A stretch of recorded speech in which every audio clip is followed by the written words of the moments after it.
Janitor saves million-dollar deal after speaking Japanese with businessman. The meeting room on the 23rd floor buzzed with tension as executives rushed back and forth with stacks of papers in their hands. The biggest contract in the company's history was about to be lost, and with it 300 jobs that supported entire families in New York City. Michael Johnson was wiping the marble floor of the meeting room when he heard the desperate voices of the executives. The Japanese businessman who could save the company sat in complete silence, arms crossed, as everyone tried to communicate with him through gestures and broken English.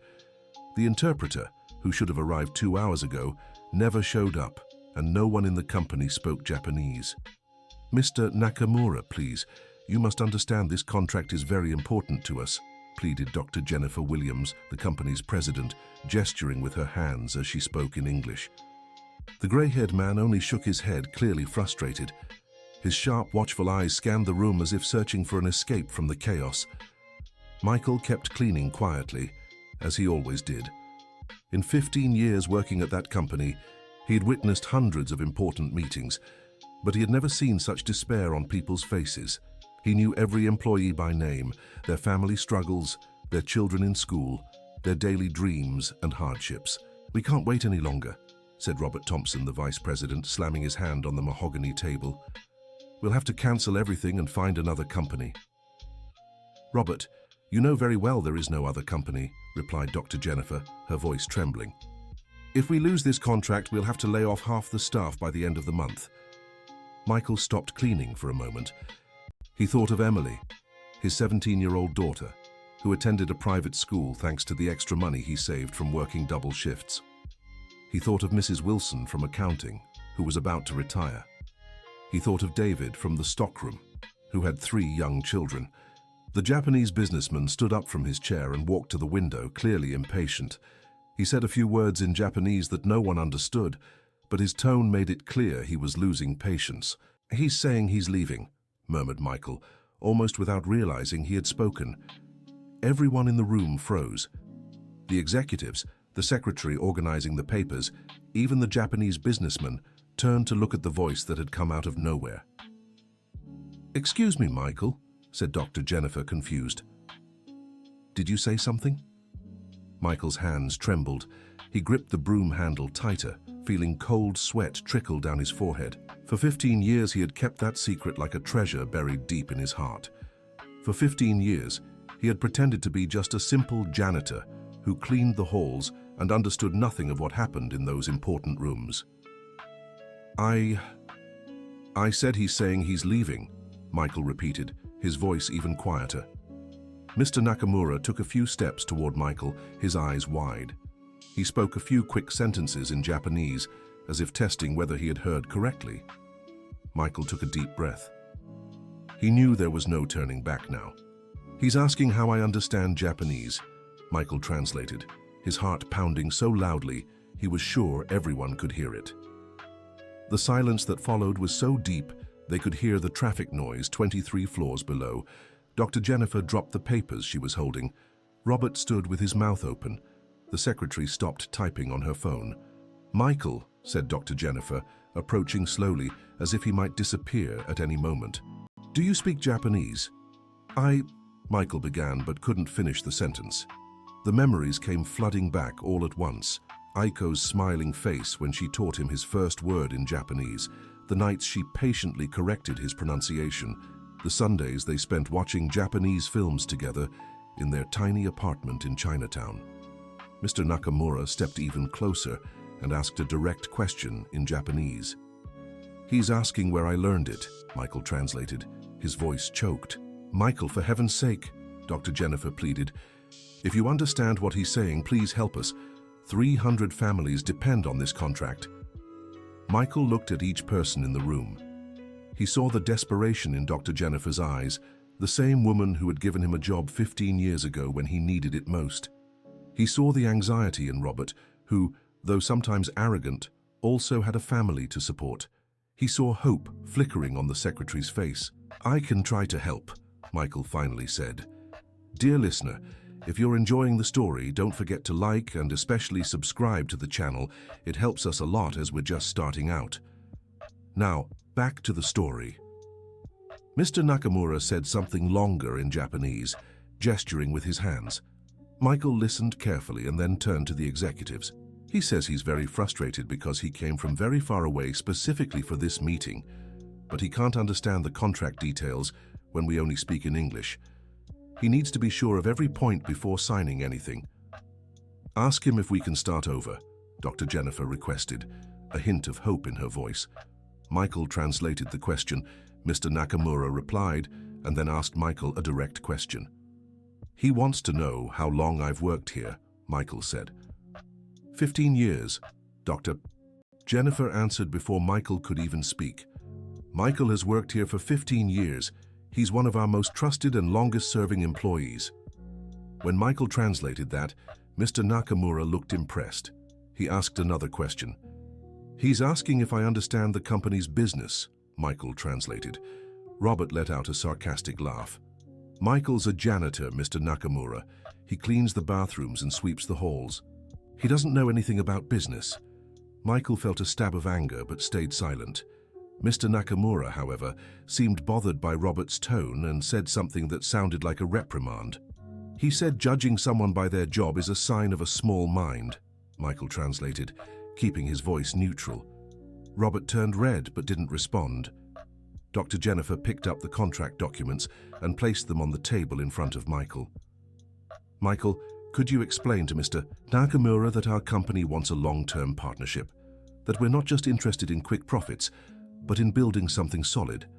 Michael began translating, but mid-conversation, his phone rang. He glanced at the screen and saw it was Emily. His heart raced. Emily never called during work hours. "Excuse me," Michael murmured, answering the call. "Emily? Dad!" His daughter's voice was thick with tears. "Grandma Masako is in the hospital. She got sick this morning and the doctors say it's serious." Michael felt the world spin. Masako was Aiko's mother, the only connection Emily still had to her Japanese heritage. After Aiko passed, Masako had become a devoted grandmother, teaching her granddaughter about Japanese traditions and culture. "Calm down, sweetheart," Michael said, trying to steady his own emotions. "Which hospital is she in?" "Mercy General Hospital. Dad, I don't know what to do. She was saying strange things in Japanese before she fainted." Michael covered the phone with his hand, but he couldn't stop a few Japanese words from slipping out as he spoke with Emily. It always happened when he was emotional. Japanese flowed naturally as if it were his mother tongue. When he hung up, he noticed everyone in the room staring at him with a strange expression. Mr. Nakamura, especially, looked shocked. "Michael," Dr. Jennifer said carefully, "you were speaking Japanese on the phone." "My mother-in-law is in the hospital," Michael replied, unable to hide his emotion. "She's Japanese." Mr. Nakamura stepped closer and asked a question in Japanese. "He wants to know your mother-in-law's last name," Michael translated. "Masako Tanaka," Michael answered. The effect was immediate. Mr. Nakamura turned pale and spoke a rapid series of phrases in Japanese. "He's asking if she's from the Tanaka family that ran a language school in Chinatown in the 90s, Michael translated, also surprised. She was. "How do you know?" Mr. Nakamura replied in Japanese, clearly moved.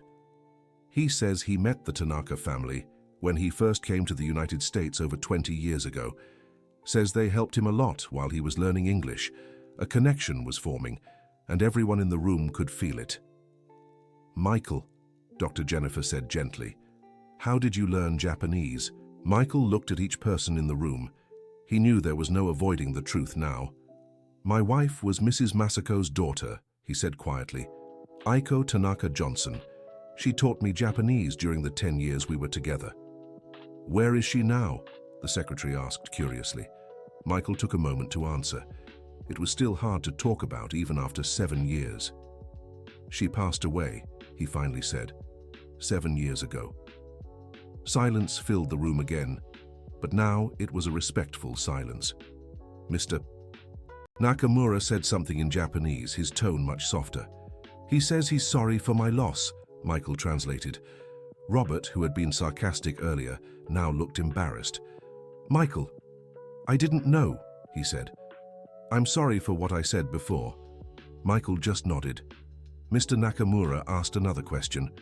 He wants to know if I can keep translating, even with Grandma Masako in the hospital, Michael said. Of course, you can go to the hospital if you need to, Dr. Jennifer replied immediately. So your family comes first. Michael thought for a moment. Emily was at the hospital with Masako and the doctors were still running tests. There was nothing he could do there but wait. But here, he could save 300 families' jobs. I'll stay, Michael said. Emily is with her. Mr. Nakamura smiled for the first time since arriving. He said something in Japanese. He says he admires my dedication and that we can continue, Michael translated. Doctor. Jennifer straightened the papers on the table and began explaining the contract terms. Michael translated each word carefully, making sure Mr. Nakamura fully understood every clause. As the discussion went on, Michael noticed Mr. Nakamura asking very specific questions, as if testing something. Some didn't seem directly related to the contract. He's asking about the company's layoff policy, Michael translated. Tell him we never lay anyone off for cost-cutting, Dr. Jennifer replied, only in extreme cases of necessity. When Michael translated this, Mr. Nakamura made a note and asked something else. Now he wants to know how senior employees are treated, Michael said. Our senior employees are valued. Michael himself has been here 15 years and is respected by everyone, Dr. Jennifer said. Robert cleared his throat, clearly uncomfortable with the praise after his earlier rudeness. The conversation continued for another hour. Michael noticed that Mr. Nakamura was increasingly interested in the contract, but he also observed how carefully Mr. Nakamura watched everyone's reactions in the room. At one point, Mr. Nakamura asked a question that surprised everyone. He wants to know why I never applied for a translator position at the company since I speak Japanese fluently, Michael translated. The question caught everyone off guard. Dr. Jennifer looked at Michael with curiosity. Michael, that's a good question. Why didn't you ever tell us you spoke Japanese? Michael felt his hands tremble again. That question touched on very deep wounds. He began, then stopped. How could he explain that after Aiko passed away, he had promised himself he would never use Japanese professionally again? How could he explain that every word he spoke in Japanese brought back the pain of loss? It's complicated, Michael finally said. Mr. Nakamura pressed the question, speaking in Japanese. He says he doesn't understand why someone with this skill would choose to work as a janitor, Michael translated, somewhat reluctantly. Dr. Jennifer leaned forward. Michael, you don't have to answer, but I'm curious too. Michael looked out the window, watching New York City stretch to the horizon. He thought of Aiko, of the first time she tried to teach him to pronounce arigato gozaimasu. He remembered how she laughed when he mixed up words. He remembered how she dreamed of returning to Japan one day to introduce Michael and Emily to their extended family. When my wife passed away, Michael said, his voice breaking, I got my certified translator license. It was a dream we both shared. She wanted me to use Japanese professionally. Everyone in the room listened in silence. But when she was gone, I felt like I didn't deserve to use that knowledge. It was something that belonged to both of us, you understand. So I put the certificate in a drawer and kept working as a janitor. Mr. Nakamura listened carefully to the translation and then made a long comment in Japanese. He says he understands perfectly, Michael translated. He lost his American wife 5 years ago and also keeps things that belong to both of them. He says he recognizes the pain of using something that reminds us of those we've lost.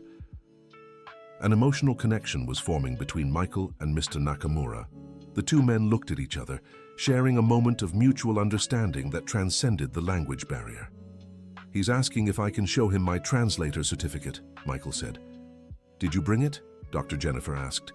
No, it's at home, but I can go get it if needed. Mr. Nakamura shook his head and said something that made Michael smile for the first time that day. He says he doesn't need to see the certificate. He says he can tell by the way I translate that I have formal knowledge of the language. Just then the door opened and Emily rushed in, her hair messy and her face red from crying. Dad, she said, throwing herself into Michael's arms. Grandma woke up. The doctors said she's going to be okay. Michael hugged his daughter tightly, feeling immense relief. But then he realized everyone in the room was watching them. "I'm sorry," Michael said. "This is my daughter, Emily." Mr. Nakamura stepped forward and said something in Japanese directly to Emily. To everyone's surprise, Emily answered fluently in Japanese. "You speak Japanese," Dr. Jennifer exclaimed. "Grandma Masako has been teaching me since I was little," Emily explained. "She says it's important to keep Mum's traditions alive." Mr. Nakamura and Emily spoke for a few minutes in Japanese. Michael translated for the others, but he was amazed by his daughter's fluency. "He's asking about her future plans," Michael said. "I want to study in Japan one day," Emily answered in English so everyone could understand. "I want to meet Mom's family who still lives there." Mr. Nakamura was clearly moved by the answer and made a surprising proposal. "He's offering Emily a scholarship to study in Japan," translated Michael, his eyes wide. "Dad," Emily held Michael's arm. "Is he serious?" Michael translated the question, and Mr. Nakamura confirmed but added a condition. He said yes, but only if I agree to be the coordinator for a cultural exchange program he wants to create between his companies and ours, translated Michael. Dr. Jennifer stood up from her chair. "Michael, this is incredible. Accept it." "I can't mix personal favors with business," said Michael, shaking his head. "It's not right." Mr. Nakamura said something else. He said it's not a favor. He said after talking to me, he realized our company has the values he looks for in a partner. He said the cultural program would benefit both sides. Robert, who had been quiet until then, spoke up. "Michael, I need to say something," he said, looking embarrassed.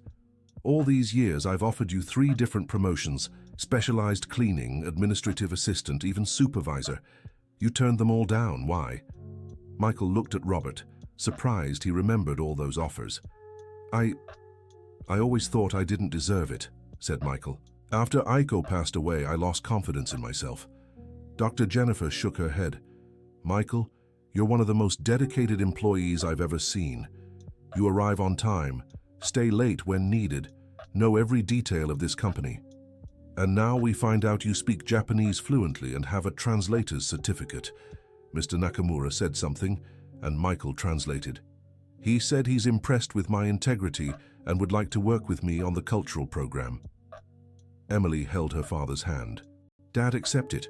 For Mom. She'd be happy knowing you're using the Japanese she taught you to help people." Michael looked at his daughter, at Dr. Jennifer, at Mr. Nakamura. He thought of Aiko and how she always said knowledge should be shared. "If it's to honor my wife's memory and help the families in this company," said Michael, "I accept." Mr. Nakamura smiled and said something in Japanese. He said, "Otsukare-sama deshita," translated Michael. "It means, thank you for your hard work, Doctor." Jennifer clasped her hands. "So can we sign the contract?" "Not yet," said Michael after translating the question. "He said he wants to do a test first." "What kind of test?" asked Robert. Mr. Nakamura picked up the contract documents and pointed to a specific clause. He said something in Japanese. Michael read the clause carefully and his expression changed. "There's a mistake here," said Michael. "This clause harms our company. If you sign it like this, you'll lose a lot of money." Everyone leaned over the documents. Dr. Jennifer read the clause and paled. "How did we miss this before?" "It's written in very technical language," explained Michael. "It looks advantageous, but it actually transfers extra risks to our company." Mr. Nakamura said something in Japanese, smiling. "He said the mistake was intentional," translated Michael, surprised. "It was a test to see if our company is honest, and if I'd translate correctly, even if it could jeopardize the deal." Robert was indignant. He was testing our honesty. "Yes," said Michael after listening to Mr. Nakamura. "He said he's lost a lot of money to dishonest companies before, and now always does this test." Dr. Jennifer took a deep breath. "And did we pass the test?" Mr. Nakamura nodded and said something longer. He said not only did we pass, but it also showed we have honest employees at every level. He said he was impressed that I pointed out the mistake, even knowing it could complicate the deal. Dear listener, if you're enjoying the story, Take a moment to like and especially subscribe to the channel. It helps us a lot as we're just starting out. Now, continuing, Mr. Nakamura picked up a pen and began making changes to the contract. Michael translated each proposed adjustment. "He's fixing the problematic clause," Michael said. "And he's adding extra benefits because of our honesty." "What kind of benefits?" asked Dr. Jennifer. Michael listened to Mr. Nakamura and was surprised. "He's increasing the contract value by 20% and including a 2-year job guarantee clause," Michael translated. Emily squeezed her father's arm. "Dad, does that mean no one will be laid off?" "It means 300 families will remain secure," Michael replied, his voice emotional. Mr. Nakamura said something else and pulled out a photo from his wallet. "He wants to show me a picture," Michael said. When Mr. Nakamura revealed the photo, Michael was speechless.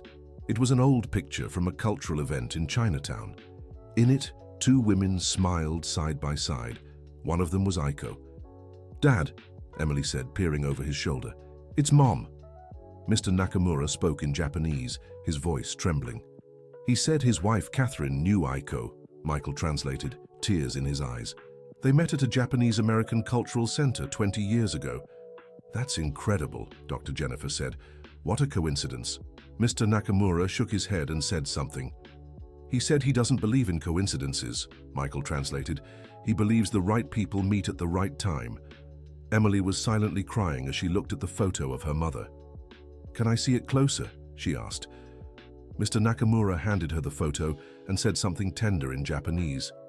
"He said his wife Catherine always spoke of her American friend, who married a very special American man," Michael translated. "He said he now understands it was Mom." Tears streamed down Michael's face. After 7 years avoiding Japanese to keep from remembering Aiko, here he was, using the knowledge she had given him to save jobs and connect with someone who had known his wife. Mr. Nakamura made one final offer that stunned everyone. "He wants to create a cultural center in memory of his wife and Mom," Michael translated, "and he wants me to coordinate it." "Michael," Dr. Jennifer said, "this is an incredible opportunity." "But I have no experience running cultural centers," Michael protested. Mr. Nakamura spoke and Michael translated. He said experience can be learned, but integrity and passion can't be taught, and he sees I have both. Robert stepped closer to Michael. "Michael, I need to apologize again," he said. "All these years I completely underestimated you. You're not just a janitor. You're the heart of this company." Michael was moved by Robert's words. "We're all important here," Michael said. "Every person working here has a story, a family, dreams." Mr. Nakamura spoke and everyone looked at Michael. "He said he wants to add a special clause to the contract," Michael translated. "Besides the cultural center, he wants to create a scholarship program for employees' children." Emily gripped her father's hand tightly. "Does that mean other kids can have the same opportunities I'll get?" "Exactly," Michael said, translating Mr. Nakamura's reply. Dr. Jennifer beamed. "Michael, will you take on coordinating all this?" Michael looked at Emily, at Mr. Nakamura, at everyone in the room. He thought of Aiko and how proud she would be to see the Japanese she taught him, being used to help so many people. "I accept," said Michael, "but on one condition." "What is it?" asked Dr. Jennifer. "I want to keep being part of the cleaning crew too," said Michael. "This company has been my home for 15 years. I know every hallway, every room, every person. I don't want to lose that connection." Mr. Tanaka laughed when Michael translated and said something. "He said this just confirms he made the right choice," Michael translated. The contract signing moment was emotional. Mr. Tanaka signed first, then Dr. Jennifer. When it was done, Mr. Tanaka stood up and gave Michael a respectful bow. "He's thanking me," said Michael. "He said today he didn't just gain a business partner, but also a friend." Emily was beaming. "Dad, I'll get to study in Japan and meet Mum's family. And we'll create a cultural center that will help so many people learn about both cultures," said Michael, hugging his daughter. Robert approached Michael again. "Michael, I want to make an official proposal," he said. "Besides the cultural center, we want to promote you to International Relations Coordinator for the company, with a salary that matches your new position." Michael was surprised. but I don't have experience in international relations. You have something better, said Dr. Jennifer.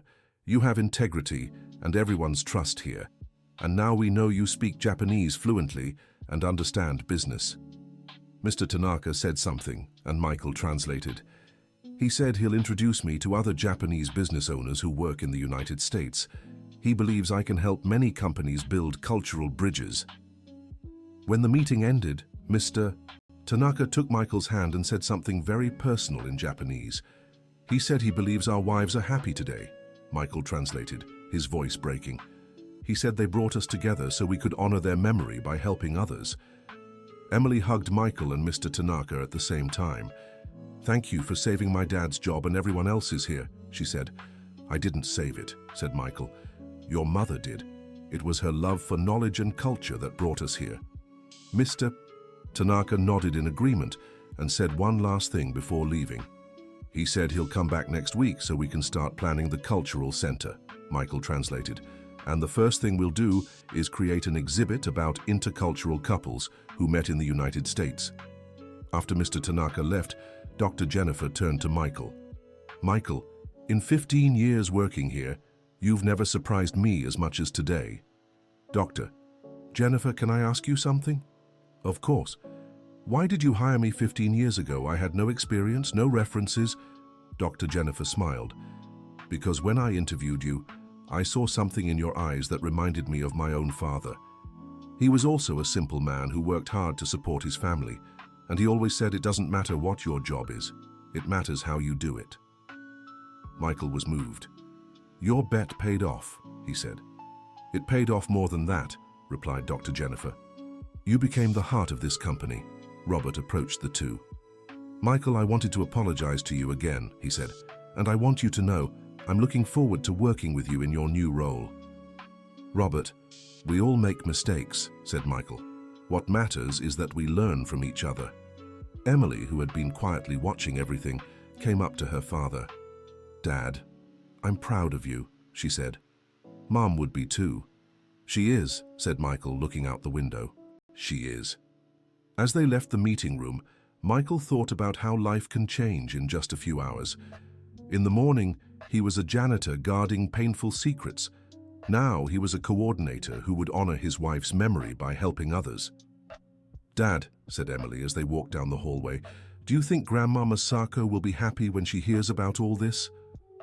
I'm sure she will, Michael replied. She always said knowledge should be shared. When they arrived at the hospital to visit Masako, she was awake and alert. Michael told her everything that had happened, and the elderly Japanese woman's eyes filled with tears of joy. Aiko would be so proud, Masako said in English, her accent thick. You're finally using the gift she gave you. It wasn't just her who gave me this gift, Michael said. You always encouraged me too. Masako smiled. Now you'll be able to help so many families, just like the Tanaka family always has. In the days that followed, news of what had happened spread through the company. Michael became something of a hero among the staff. But he made sure to remind everyone that the real hero was teamwork. Dear listener, if you're enjoying the story, take a moment to like and especially subscribe to the channel. It helps us a lot as we're just starting out. Now, continuing. A week later, Mr. Nakamura returned as promised. This time, he brought a team of architects and planners to begin work on the cultural center. Michael-san, said Mr. Nakamura, using the respectful Japanese honorific, I've brought some surprises. During the meeting, Mr. Nakamura revealed he had spoken with other Japanese business owners in the United States, and 5 companies were interested in similar partnerships. This means the cultural center will be bigger than we imagined, Michael said, translating for Dr. Jennifer. And it'll create many more jobs, she added excitedly. Mr. Nakamura then introduced Emily to a Japanese teacher who had come all the way from Tokyo. This is Professor Sato, Mr. Nakamura said in English, surprising everyone with his effort to speak the language. She will prepare Emily for her studies in Japan. Emily beamed and spoke fluently with the professor in Japanese. Michael translated for the others, proud of his daughter. She said Emily's Japanese is excellent for someone who learned it in the US, Michael translated. It's thanks to Grandma Masako and my mum, Emily said. The professor said something that made Mr. Nakamura smile. She'd like to meet Grandma Masako, Michael translated. She's asking if we can visit her at the hospital. When they arrived at the hospital, Masako was doing much better. Professor Sato and she spoke at length in Japanese, reminiscing about Japan decades ago. They're talking about what Japan was like in the 50s, Michael translated for Emily. Grandma is telling her about life when she first came to the United States. During the conversation, Professor Sato revealed something surprising. She says she knows the Tanaka family from Japan, Michael translated. She says they always knew Masako had gone to the US, but they lost contact many years ago. Masako began to cry with emotion. She says she always wanted to reconnect with her family in Japan, but didn't know how, Michael translated. Mr. Nakamura offered to help Masako reconnect with her Japanese family. When they heard this, Emily and Michael were moved. Does that mean I'll get to meet Grandma's family too? Emily asked. Yes, Michael said, translating Mr. Nakamura's reply. He wants to arrange a big family reunion when you go to study in Japan. Masako took Michael's hand. Aiko would be so happy, she said. She always dreamed of returning to Japan with you and Emily. Now that dream will come true in a different way, Michael said. But it will come true. A few weeks later, the cultural center began to take shape. Michael worked part-time in cleaning and part-time coordinating the project. He discovered he had a natural talent for organizing events and bringing people together. The center's first activity was a Japanese-American food festival. Michael organized everything with the help of Emily and Grandma Masako, who had already left the hospital. Dad, you have a knack for this, said Emily, watching how Michael coordinated everything effortlessly. It's because I love what I'm doing, replied Michael. When we do something out of love, it always works out. The festival was a huge success. Hundreds of people attended, including many Japanese-American families who hadn't connected with their cultural roots in years. Mr. Nakamura gave an emotional speech during the event. He's thanking everyone and saying this is just the beginning, Michael translated for the audience. He said the cultural center will become a meeting place for people of all cultures. During the festival, Michael met many others who, like him, had stories of intercultural love. Each story he heard made him realize how special his own journey had been. An elderly woman approached Michael during the event. "Are you the Michael who saved the company's contract?" she asked. "That's me," Michael replied modestly. "My grandson works there," the woman said. "He told me the whole story. I want to thank you for saving his job." Moments like this happened throughout the festival. Michael realized his actions had impacted not just the 300 employees of the company, but hundreds of families connected to them. At the end of the day, as he was cleaning up the festival space, Emily approached him. "Dad, can I ask you something?" "Of course, sweetheart." "Do you think Mom would be proud of all this?" Michael stopped sweeping and looked at Emily. "You know what I feel," he said. "I feel like she never left. Everything that happened started with the knowledge she gave me, every Japanese word she taught me, every story about Japanese culture she shared. It's all alive here, in this center, in this moment." Emily hugged her father. "I feel that too," she said. "It's like she's here with us." Mr. Nakamura approached the two. Over the past few months, his English had improved greatly. "Michael, Emily," he said, "I have important news." "What news?" they both asked at the same time. "The Tanaka family from Japan wants to invite you for a visit," Mr. Nakamura said with a smile. "They are very eager to meet you." Emily squealed with joy and hugged Mr. Nakamura. "When can we go?" she asked. "During summer vacation in Japan," said Mr. Nakamura. "December in the United States." Michael was moved. The trip to Japan had been a dream he and Aiko shared but never got to fulfill. "Mr. Nakamura, this is incredibly generous," said Michael. "But we can't accept something so expensive." "It's not generosity," Mr. Nakamura replied. "It's family. You are family now." Masako, who had overheard the conversation, approached with tears in her eyes. "Michael, accept it," she said. "Aiko would be so happy knowing you'll see her homeland." A few weeks before the trip, Michael had an idea. He wanted to bring something special for the family in Japan. He decided to put together a photo album telling Aiko's story in the United States. Emily helped organize the pictures, from her parents' wedding to the last moments they shared together.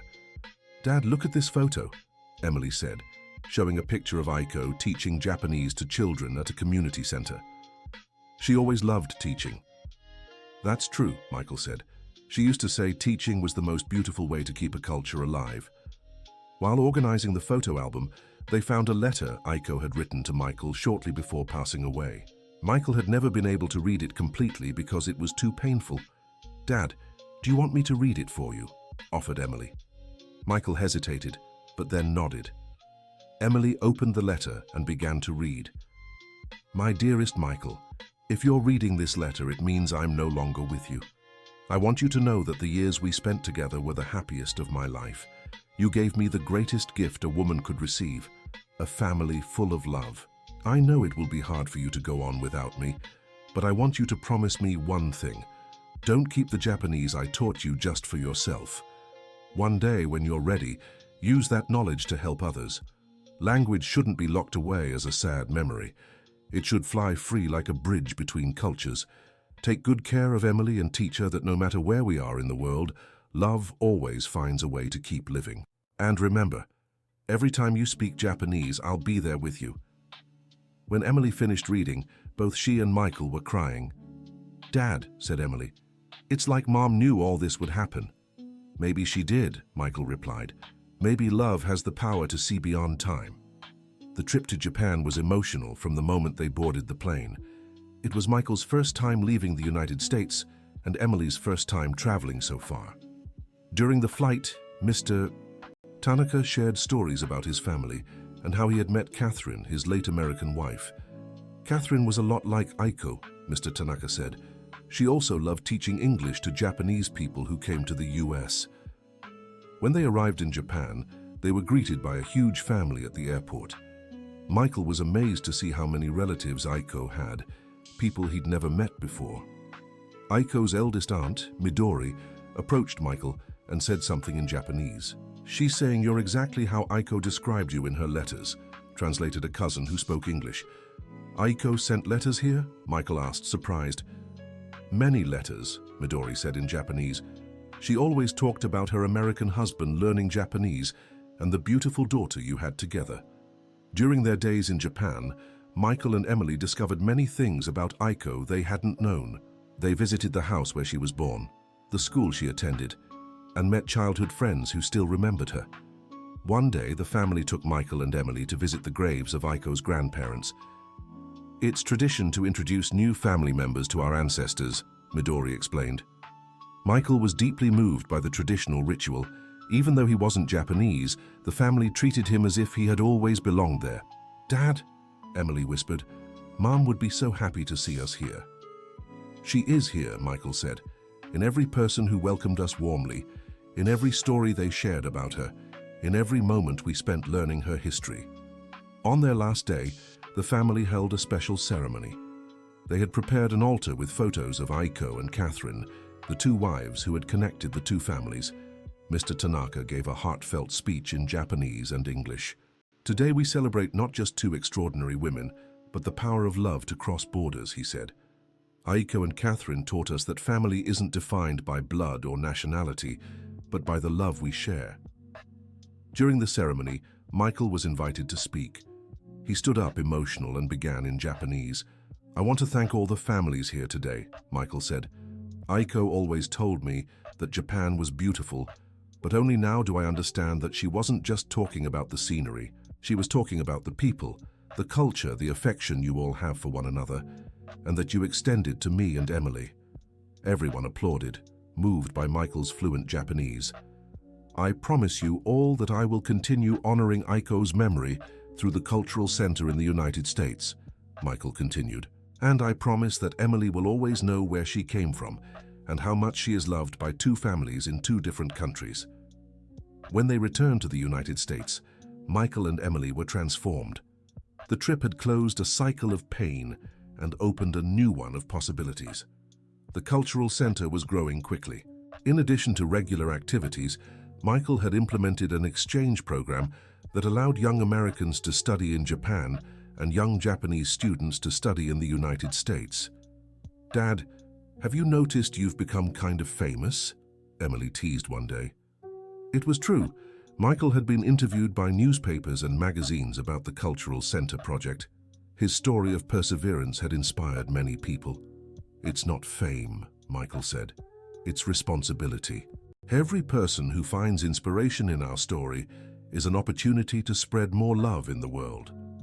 A year after the Cultural Center began, Michael received a call that changed everything again.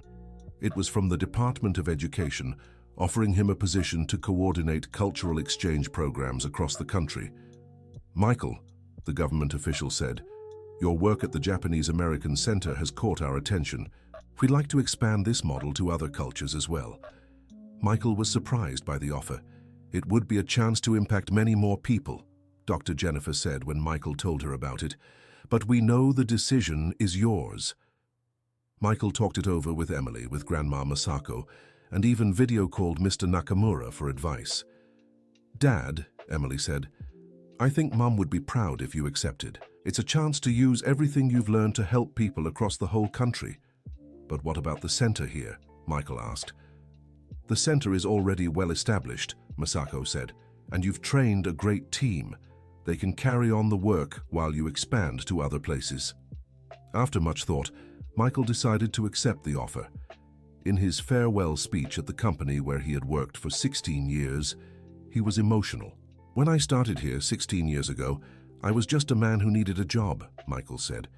"Today I leave as someone who has discovered that the most important work we can do is build bridges between people." All the employees were there. Many cried as they watched Michael leave. "Michael," said Robert, who over the months had become a close friend, "you've changed this company forever. You taught us that no matter our position, we can make a difference." Dr. Jennifer made sure to speak last. "Michael, when I hired you 16 years ago, I thought I was giving you an opportunity," she said. "Today, I know that we were the ones who received the greatest opportunity. Thank you for teaching us the true meaning of teamwork." In his new role, Michael traveled across the United States, creating cultural centers for different communities.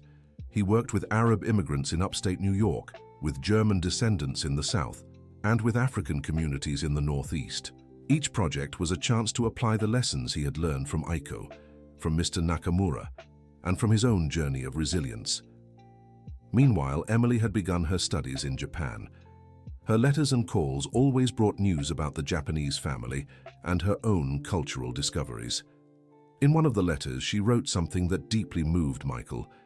"Dad, today I understood why Mom fell in love with the United States and why you fell in love with Japanese culture. Love knows no borders. When two cultures meet with respect and curiosity, they don't just blend, they multiply. I'm learning that I'm not half American and half Japanese. I'm fully American and fully Japanese, and that makes me a richer, more complete person." Michael kept that letter like a treasure. It represented everything he and Aiko had dreamed of for Emily. 2 years later, Michael received an unexpected call. It was Mr. Nakamura, with a proposal he could never have imagined. "Michael-san," said Mr. Nakamura, "the Japanese government wants to create an official cultural exchange program with the United States. They want you to be the American coordinator." Michael was speechless. "Does this mean I'll work directly with the Japanese government?" "Yes," said Mr. Nakamura. "And it means the program we started together will become official policy for both countries." The signing ceremony for the official agreement took place at the State Department building in Washington, D.C. Michael was nervous but also incredibly proud. During the ceremony, he was invited to speak about how it all began. "It all started with love," said Michael. "The love of a Japanese woman for an American man, the love of two people for different cultures, the love for teaching and learning, and the love for the idea that differences don't divide us, they enrich us." In his speech, Michael told the whole story, from the day he met Aiko to that moment at the State Department. "My wife used to say knowledge should fly free like a bridge between cultures," said Michael. "Today, that bridge has become official policy between two countries that chose to celebrate their differences rather than fear them." After the ceremony, Michael visited Aiko's grave. It had been his first visit in a long time. Before, it had been too painful. Now he felt he had good news to share. "Aiko," he said, placing fresh flowers on the grave. "You did it. Your dream of connecting cultures has come true in a way neither of us could have imagined. Emily is studying in Japan and making the whole family proud. The cultural center we started has spread across the country. And now the knowledge you gave me will help thousands of people build their own cultural bridges." The wind rustled the cemetery trees, and Michael felt as if Aiko were there with him, smiling. "Thank you," he said. "Thank you for teaching me that love is the only language everyone understands." As he left the cemetery, Michael found a message from Emily on his phone. It was a photo of her with her Japanese family, all smiling in front of the graves of her great-grandparents she had never met, but were now part of her story. The message read, "Dad, I told everyone here about today's ceremony. The whole family is proud of you, and I'm sure Mum is too." Michael smiled and put his phone away. He looked up at the blue sky of Washington, D.C., and thought about how life had surprised him. From a janitor who carried painful secrets, he had become an internationally recognized bridge builder between cultures. But the most important change hadn't been professional. He had learned that the pain of loss could transform into purpose, that love doesn't end when someone is gone, and that every person has the power to make a difference in the world, no matter their position. As he walked through the streets of Washington, D.C., Michael thought about the janitor he had been and the man he had become. Both were the same person, but now he knew that every role we play in life is just a different way of serving the world. His phone rang. It was a call from Masako. "Michael," said the voice of the Japanese woman, "I just saw the ceremony on TV. I'm so proud of you." "Thank you, Grandma," said Michael. He had called her that for years, and she loved it. "Aiko would be very proud too," said Masako. "You turned pain into purpose, just like she always knew you could." "I learned from the best teachers," said Michael. "From her and from you." When he hung up, Michael decided to walk through downtown Washington, D.C. before heading back to the hotel. He needed to process everything that had happened on this very special day. As he walked, he thought about all the employees from the company he had saved years ago. Many still sent him messages on special occasions, thanking him for saving their jobs. Others had become close friends. He thought of Mr. Nakamura, who had become like an older brother. His businesses had flourished in the United States, and he always credited his success to the honest partnership he had found. He thought of Dr. Jennifer, who had become one of the country's leading entrepreneurs, and always said Michael had changed how she saw people's potential. He thought of Robert, who had learned to value every employee and had become a more compassionate leader. But most of all, he thought of Emily. His daughter had grown into a bilingual, bicultural young woman, comfortable in both the United States and Japan. She had chosen to study intercultural education and wanted to follow in her father's footsteps, building bridges between cultures. When he reached the hotel, Michael was in for a surprise. Emily was in the lobby, smiling and holding a sign that read, "Congratulations, Dad." "Emily," Michael rushed to hug his daughter. "How did you get here?" "Mr. Nakamura and the Japanese family pitched in to bring me as a surprise," said Emily, laughing. "I couldn't miss the most important day of your career." Michael hugged his daughter tightly, his heart overflowing with joy and gratitude. "Emily," he said, "you and your mother are the greatest achievements of my life. Everything else is a result of the love you've given me." "Dad," said Emily, "I have some news for you." "What news?" "I've decided to return to the US at the end of the year. I want to work with you on the cultural exchange program." Michael was moved. "Are you sure? You have so many opportunities in Japan." "Dad, I learned something important while studying there," said Emily. "We can honor our roots from anywhere in the world. And I want to honor mine by building bridges between cultures, just like you and Mum taught me." That night, father and daughter dined together at the hotel restaurant, talking about future plans and reminiscing about the past. "Dad, can I ask you something?" said Emily. "Of course. Do you ever miss being a janitor?" Michael thought for a moment. "You know what I miss," he said. "I miss the simplicity of those days, but I don't miss being someone who hid his talents out of fear or pain." And what would you say to the Michael from 15 years ago if you could meet him? Michael smiled. I'd say trust the process. The pain you're feeling now will turn into purpose. The knowledge your wife gave you shouldn't be kept as a secret, but shared as a gift. And remember, it doesn't matter what your job is. It matters how you do it, and how many people you help along the way. Emily held her father's hand. Thank you, Dad. For what? For teaching me that love is stronger than pain, for showing me we can honor those we've lost by living our best lives, and for proving that a person can change the world, no matter where they start. Michael looked at his daughter and saw Aiko in her eyes, in her smile, in her determination. Thank you, Emily, he said, for making all this journey possible. As father and daughter talked in the restaurant, Michael thought about how mysterious life is. 15 years ago, he was a widowed janitor who cleaned a meeting room and carried painful secrets. Today, he was an international coordinator, building bridges between cultures and watching his daughter follow in his footsteps. But the greatest lesson he had learned wasn't about career changes or professional recognition. The greatest lesson was that love never dies, it only transforms. His love for Aiko had transformed into the Japanese he spoke. His love for his daughter had turned into the courage to make a difference. His love for his late wife's memory had become his life's purpose. And now, seeing Emily choose the same path, Michael realized the circle was completing itself in a way even more beautiful than he could have imagined. Dad, Emily said, interrupting his thoughts, I have one more surprise for you. Another surprise. Emily pulled an envelope from her bag. The Japanese family gave this to me to deliver to you. Michael opened the envelope and found a letter written in Japanese and English. It was from the entire Tanaka family. The letter read, Dear Michael-san, today we celebrate not just your professional success, but the fulfillment of a promise Aiko made to us many years ago. In her letters, she always said you were a special man who would one day do important things in the world. She was right.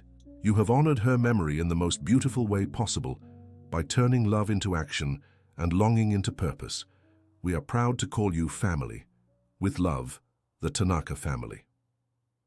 Michael finished reading the letter with tears in his eyes. Emily, he said, do you know what this means? What, Dad? It means we did it. We honored your mother the way she deserved. We turned a story of loss into a story of love that keeps growing and touching others. Emily hugged her father. It means Mommy's story didn't end when she left, she said. Her story continues through us and all the people we've helped. Michael looked out the restaurant window, watching the lights of Washington, D.C. shining in the night. He thought of Aiko and felt her there, smiling and proud, seeing how the love they had shared had multiplied and touched so many lives. Thank you, Aiko, he murmured, for teaching me that love is the only universal language. And thank you for still guiding me, even from where you are. The wind brushed against the window and Michael smiled. It was as if she were answering, I will always be here, in the hearts of the people you touch and the bridges you build. And so, the story that had begun with pain and loss became a beautiful tale of how love can transcend death, how knowledge can be a gift that keeps bearing fruit, and how an ordinary person can change the world when they choose to turn their experiences into opportunities to serve others. Michael had discovered that being a janitor or an international coordinator were just different titles for the same thing, caring for people and building a better world, and that discovery had made all the difference. End of story. Now tell us what you thought of this story and where you're watching from. If you have something to share with us, leave a sincere comment below. Do you believe Michael made the right choices in turning his pain into purpose? We'd love to hear your thoughts on how love can overcome any barrier. Thank you so much for joining us. Don't forget to like the video and, most importantly, subscribe to the channel so you don't miss other heartwarming stories that touch the soul.